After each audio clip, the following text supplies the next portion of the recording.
Maayos na ngayon ang kalagayan ng bagong silang na sanggol na iniligtas sa isang basurahan sa likod ng isang simbahan sa Davao. Sakaling hindi raw magpakita mga magulang ng sanggol ay maaari na siyang ipaampon. May news to go si Tech Ocampo ng GMA Davao.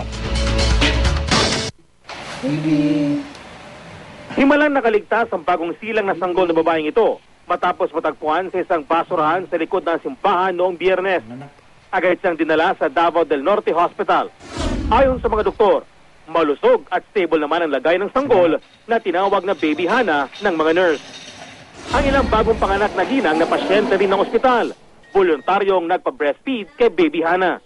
Mga pipila ka adlaw siguro nga okay ang iyahang kahimtang, pwede na nato i-finally endorse sa DSWD.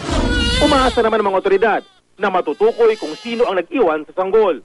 Ayon sa Kapalong Social Welfare and Development Office, sakaling hindi na magpakita ang mga magulang ng sanggol, isasama na siya sa lista ng abandoned children na pwedeng ipaampon.